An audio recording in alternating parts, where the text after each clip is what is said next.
Welcome back everybody to another discussions video. Now, as you can easily tell, today's video is going to be all about what is arguably my favorite FNAF game, FNAF 4. So, as you guys picked in the discussion video poll, you guys wanted me to do I almost said movie review, a game review on FNAF 4.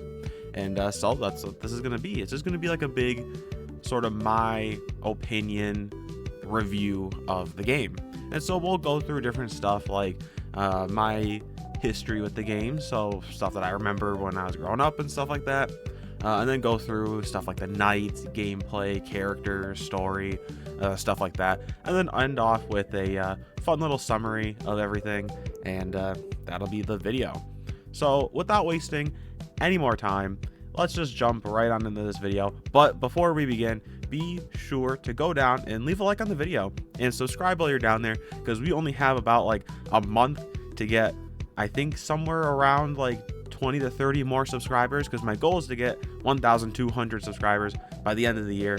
So if you guys are watching, go down and subscribe if you haven't already, so that we can make that goal before New Year's. Anyway, let's just jump right on into this with the I guess my history with FNAF 4. So to kind of just give like a brief history of my experience with FNAF 4, I promise it's not very long, but I remember the trailer. I think it was the first. I wasn't as into FNAF back when they were coming out.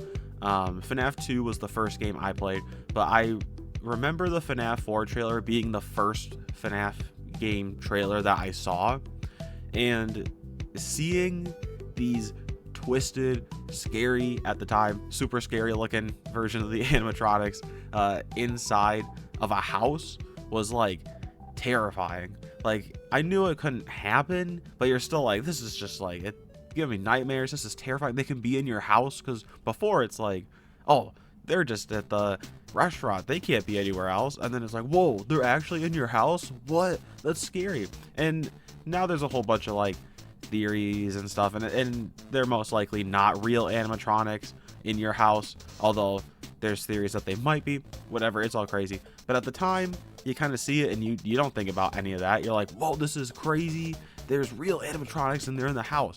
And that the trailer just stuck with me. It's something that I had, it's like a core memory of mine that I have of just like, this is probably the scariest FNAF thing I've ever seen. And then after the trailer came out, I think I watched Markiplier play it maybe a little bit, and then I kind of just moved on, because like I said, I wasn't as into FNAF back then, and so I watched some of it. I was like, this is pretty scary, and then I moved on with my life, and I probably completely forgot about it.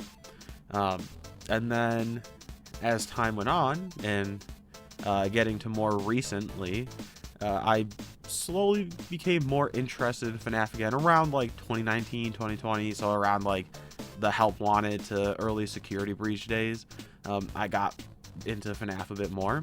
And so some of these older games started coming back up, and I started getting interested in these again. And FNAF 4, the trailer still stuck around with me, and it was one that I'd always wanted to play, but I hadn't gotten around to playing until earlier this year, when I started actually posting videos on the channel.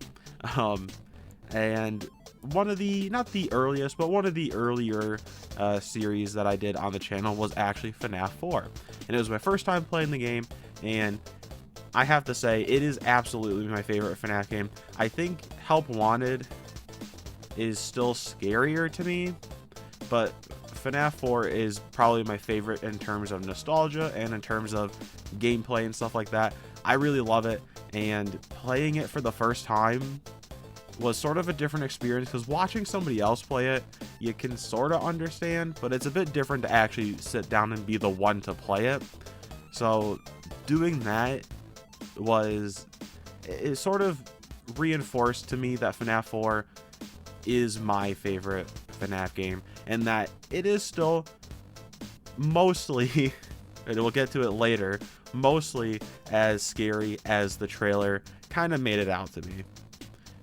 But yeah, that's sort of my, like I said, relatively brief history with the game. It's not very much, and most of it really didn't happen until I started YouTube, but all in all, I love the game, and definitely, if you guys haven't played it, go play it. But yeah, that's just my brief history of the game. And so now we'll move into the like actual review, and I think we will start with the gameplay, because I think that's pretty fair to start with. So we'll start with the gameplay and go through not night by night, but through the nights.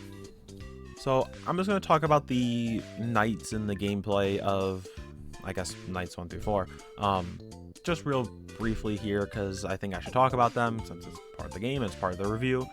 So we'll just kind of make this really quick, because I don't want this video to be too long. So all the nights are relatively the same. Foxy gets introduced later on in like nights 2 or 3 or something like that, but relatively the nights are all the same. And so to kind of just go through each character in nights 1 through 4, Bonnie and Chica are pretty much the same. They show up to the left and right doors respectively, and they'll show up at the end of the hallways. You can flash them with your flashlight. If they're at the end of the hallway, they'll go away. If they're outside your room, they will jump scare you. And that's where you kind of have to do the listening part of the game. And if they are outside of your room, like directly outside your door, you'll hear breathing. Sometimes it's a bit more obvious, and sometimes it's almost impossible to hear, but they'll breathe, and you'll have to close the door and wait for them to kind of saunter away, and you'll hear them like kicking stones and sadly walking away from your door because they didn't get you. And once you hear that, you can open up the door and you're good again.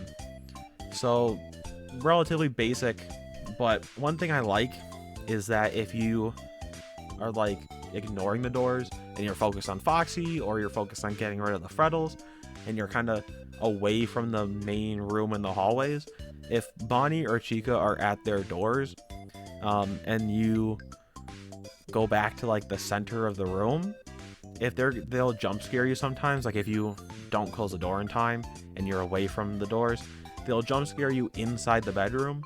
And so Bonnie will just jump scare you with himself. He'll be like, "Oh, I'm inside your room now." But one thing I like with Chica is that she'll actually have Mr. Cupcake come in and jump scare you. And I think it's fun, because it's like, I think at that time it was the first time we had seen Mr. Cupcake get a jump scare. And it's still one of the few times he actually got one. So it's pretty fun to see that. And it kind of surprises you. Like I know Markiplier got caught off guard by that. I think obviously he was screaming while he got jump scared, but it caught me off guard too, because I wasn't expecting it.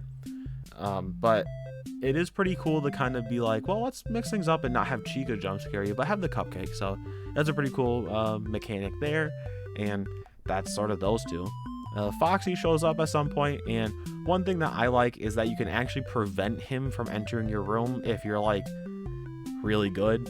I mean, I'm not that good at that, so he always gets in, but there was a couple times that I actually saw him at the end of the hallway and prevented him from getting in my room for a little bit. So I like that you can actually prevent him from getting in, and it's not just something that he'll just show up and be, like there's no preventing it. So I think that's a pretty cool mechanic to do. But once he is inside your room, he'll go into the closet and he'll go through a series of stages, kind of like how he does in FNAF 1, where he'll slowly progress to eventually jump scaring you. And you can not slow his regression down like in FNAF 1, but actually like regress his progression, I guess. And once he becomes more docile, he'll turn into the little plush. And once he's in the little plush, you're like kind of free to go to do whatever you want. So you can slowly prevent him from coming out to jump scare you. And it's relatively balanced, but it's a pretty interesting way of kind of twisting Foxy's gameplay.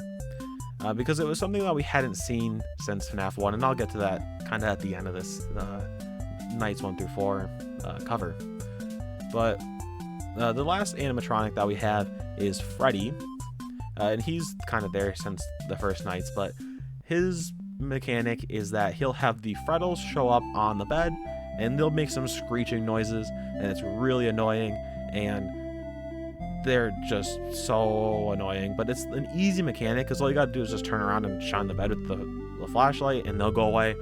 And I don't think I ever got jump scared by Freddy on accident. I think I only ever got jump scared by him on purpose, as in I sat there and I let him jump scare me because I wanted to get his jump scare. But it's a pretty easy mechanic to get rid of, but all in all, I do think it helps balance it, because there's another thing that you have to do, but it's not too crazy that, like, I'm kind of trying to think how to word it, but it's nice that there's 4 points on the compass that you gotta worry about, but it's not too hectic that you can't do all of them. But that's sort of the base mechanics of nights 1 through 4, and what I like is that it's sort of FNAF 1 in terms of like layout, in terms of gameplay and stuff like that, but it's this sort of twisted and almost better version of FNAF 1. I mean, I like FNAF 4 better than FNAF 1, but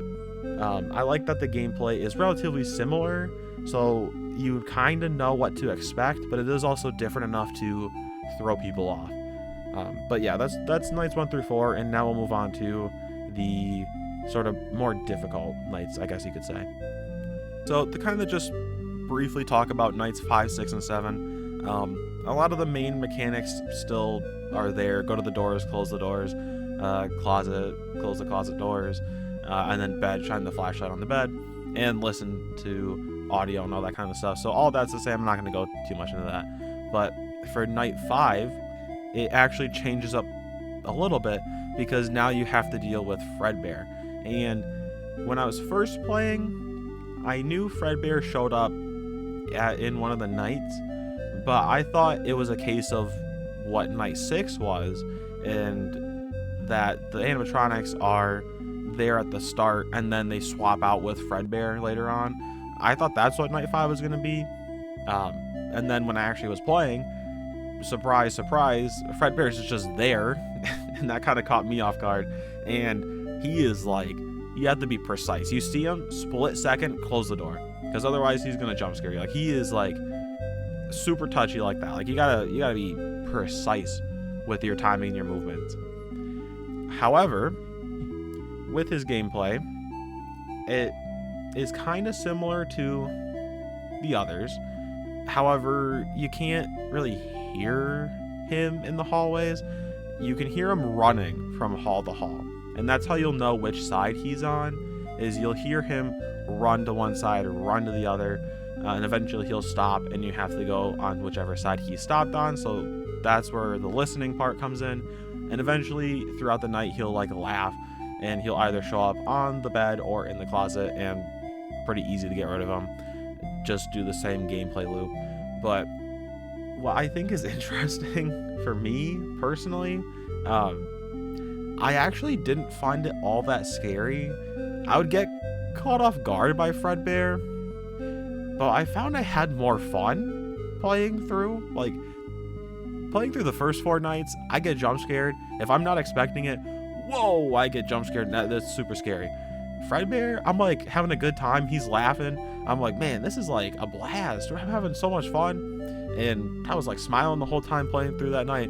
So weird that happens, since it's like the scariest game aside from Help Wanted, but then it's also like the most fun. So I don't know. I just felt like I had to talk about that, because it just was something that happened. I just thought it was super fun, and he really wasn't all that scary, but I still like Nightmare Fredbear. But that's sort of night 5. Again, not a whole lot different. And nights 6 and 7 are pretty much identical, except to each other, except for the fact that in night 6, the main 4 animatronics are there doing their thing. Then they swap out at, I think, 4 a.m. and then Fredbear shows up and he's just Fredbear.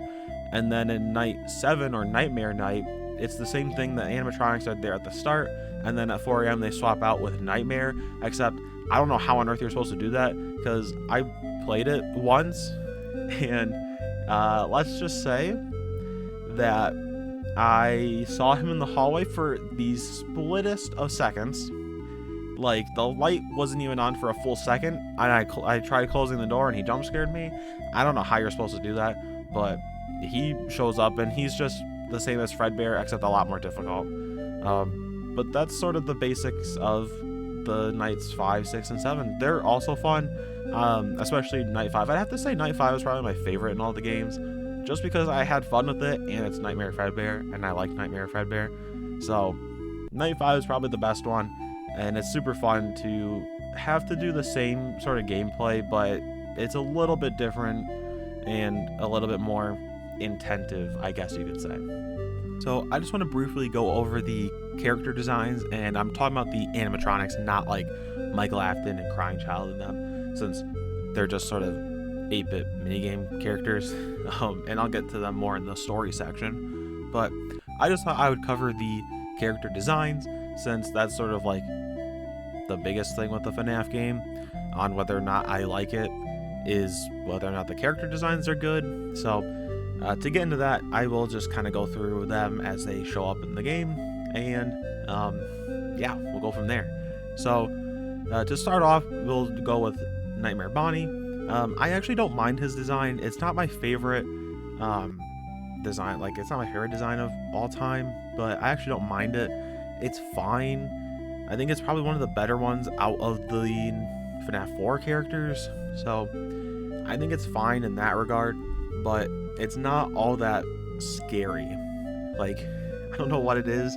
I think it's kind of funny that the Nightmare animatronics are supposed to be the scariest ones, but they kind of turn out to be like the least scariest animatronics, in my opinion. They're cool, but they're not all that scary. So Nightmare Bonnie, he's okay, but he's not all that scary. Nightmare Chica, I hate. I think her design sucks.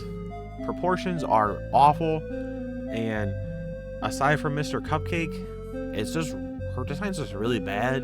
I hate the like different colored eyes. Like, I think that's cool with people, but it's not all that cool on an animatronic. So her design, it just doesn't work at all for me.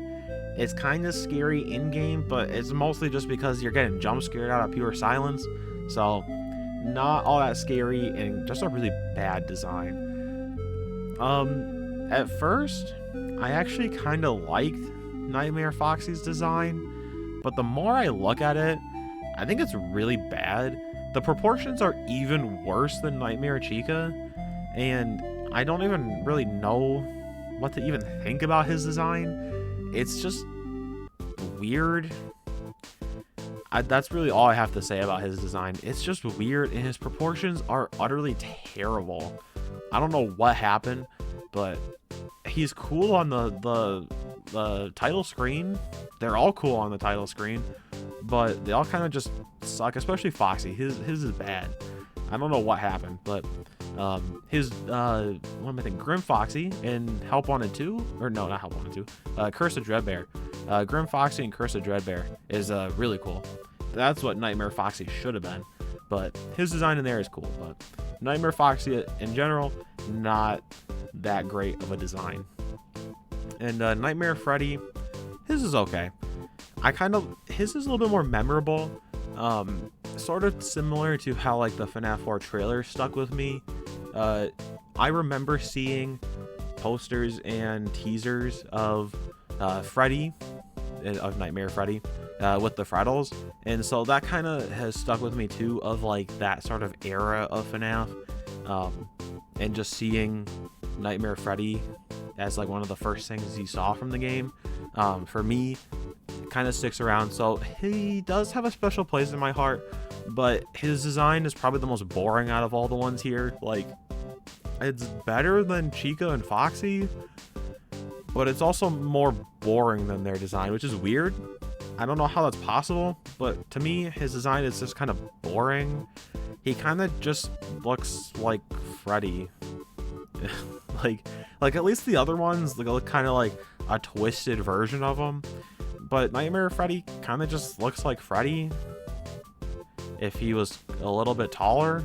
So I don't know, his design is a little bit boring, but we'll do Nightmare Fredbear, which is my favorite design in the game and one of my favorite designs in FNAF as a whole. I really like his design. I think it really stands out and is a great sort of surprise to see in the game, because when the game was coming out, people kind of knew he was going to be here, but you didn't really expect where or when or how, and seeing him show up is crazy. Obviously, when I played the game, I knew he was going to be there, so not all that scary to me, but his design is still really cool, and even like seeing him there for the first time is like, whoa, this is kind of scary. But all in all, I really like his design, and it's like one of the first times I actually get to see Fredbear, although technically Golden Freddy is Fredbear, so we saw Fredbear as far back as FNAF 1, but this is like the first official like named Fredbear design that we got to see. So I like that, and I think it's cool. And Nightmare, there isn't too much to say about him. Basically just Fredbear, but translucent, all black, and a little bit creepier, I guess. He has probably he's got a cool jump scare. I will say that his jump scare is kind of cool, where it's just that static image and that weird like noise in the background. I like that, but his design's okay. It's sort of just inverted Fredbear, which does make them distinctive from each other, but there's really not much else to say about them. Also, I kind of forgot about this in the gameplay section, but I completely forgot Plushtrap was in this game, which goes to show how much I care about his design. So we'll just do Plushtrap here real quick. His gameplay, it's okay. Not much to say. I was really good at it, but Plushtrap's design, really bad. I don't like it, and really forgettable, which is probably why I forgot he was even in this game. So not a big fan of his design, really at all. It doesn't stand out, and it's kind of just weird. But yeah, that's the character designs, I guess. I thought it was just fair to talk about them since that's part of the game, and I do that in my reviews anyway. So yeah, there's our brief talk about the characters, and we'll move on to the story. So I'm gonna keep this section really brief because there's really not a whole lot to talk about for this. But the story for FNAF 4 is that we are playing as Crying Child, or an Afton of some kind. I'm not going to say a name because there is not a confirmed name, but we play as Crying Child, Afton, and he kind of gets tormented by his brother, Michael Afton, who kind of just like bullies him and is actually like really horrible. But he kind of gets bullied around, and it's getting closer and closer to Crying Child's birthday, and he's all sad. He's scared of the animatronics. I mean, who wouldn't be? They're scary looking animatronics, and so he's all scared, and sometimes he gets locked in his room. Sometimes he gets just jump scared by his brother, who is just wearing a foxy mask around the house. So if anything, he's kind of weird, but he kind of gets scared, and then at some point he gets locked in a back parts and service room, and no, it is not hair coming out of the Golden Freddy suit. I already made a whole video on that, so no, not hair. He's scared of the animatronics, and then eventually he sees his dad putting somebody in a suit, but not stuffing somebody. He's like just helping him get a Bonnie suit on. Quick purple guy cameo. And then the day of the birthday is here, and he's not all that thrilled to be there. I mean, I don't know why they couldn't have just had his birthday at his house, but he doesn't really want to be there. But Michael Afton and the other people like Bonnie Bro and like Freddy Bro and Chica person, I don't know, whoever else is there, they're all like, let's just bully this kid for no reason. And so they drag him on over to Fredbear. Fredbear and Spring Bonnie are dancing on stage. They're doing some singing. They're having a grand old time. And Michael Afton gets the bright idea to shove somebody inside an animatronic. Wasn't the first person to do that, but I guess he sort of takes after his dad in that regard. But he throws I almost said Michael Afton. He throws Crying Child in there, and Michael Afton's like, haha, this is so funny. Oh, there's the bite of 87. I know it's 83, but I had to make the joke. But Crying Child gets chomped, and as he's dying in the hospital, that's when FNAF 4 happens. And throughout that time, we see like Michael Afton being all like, "I'm so sorry, I didn't mean to," which, I mean, it's still your fault, dude. But and then we see psychic friend Fredbear, who may or may not be William Afton, talking about how we're still all your friends and we'll put you back together. And then Crying Child dies, and presumably dies forever. But that's sort of the story of FNAF 4. Not a whole lot to it, but I think the best part I like about the story slash just the game as a whole is, up till now at least, it's a relatively isolated story. We get to see some, obviously it takes place in the FNAF universe, and there's a lot of crossover with like Freddy, and we get to see Fredbear, and so there's a lot to like include in the story, but it doesn't carry on with stuff like FNAF 3 to FNAF 6, or like even more story oriented like the newer games. It's nice that it's sort of just like the isolated game, and that'll probably change a little bit with Secret of the Mimic being a prequel to FNAF 4, kind of. But it is nice that it's sort of the isolated story that makes it feel like a smaller scale story. Like, compared to all the other games up to that point, and even afterwards, like, it just sort of feels like a small story. Like, oh, you have this family and their kid is scared of these animatronics and he's having nightmares about them, until an unfortunate event happens where he gets bitten by an animatronic. Not out of anything the animatronic did, but it just was a freak accident and he just dies in the hospital. Like, there's not this crazy possessed animatronic stuffing you in suits, or weird remnant possessing things. Like, it's just an unfortunate series of events that happen, and it's a bit of a tragic, sad story. And I think that's probably why I love it so much. It's just such a small scale, and it's probably the most real feeling FNAF game out of all of them, because it feels like something that could happen. I mean, like, even like FNAF 1, FNAF 2, all the other ones, possessed animatronics, like, you know that can't happen, but something like this, I think could happen. And I'm not saying it can happen like it is gonna happen, but I think it is something that is more relatable to the real world. Like, oh, it doesn't even have to be animatronics, it can be anything. Oh, a freak accident happened where something went wrong with something that was supposed to entertain people and people got hurt, and it just sort of feels more real that way. And I think that's why I love this game so much. It just feels more real and more tragic. It's making me kind of sad now, just even talking about it. Like, it's just a sad, horrible story. And yeah, I think that's just why I like it so much. But that's sort of the, I guess, kind of longer summary of the story. It was supposed to be more brief, but that's sort of the story. And now we'll get into a little bit more fun and kind of a little bit more lighthearted summary section of the video before ending it off here. So this summary is going to be a little bit different. It's going to be a little bit shorter since there's not really a whole lot to talk about. But it's going to be more fun because I've been doing these more recently, of having more fun summaries of these things. So I hope you enjoy this, and there's going to be a little bit of voice acting from yours truly in this. So yeah, I hope you guys are excited for this. Dad, Michael keeps bullying me. Aw, come on, Dad. No, I'm not. We're just having fun. Ah, I'm British. Dad, Michael locked me out of my room. Aw, we're just having fun, Dad. You don't need to be so tough on me. I always come back. A few days later. No, please, don't put me up to Fredbear. I don't want to do this anymore. Haha, let's put him up by Fredbear. Yeah, come on, let's do this. No, please, don't do this. Crunch. Was that the bite of 87? Haha, I always come back again. All right, well, I hope you enjoyed that. It's a bit weird, but I thought it would be fun.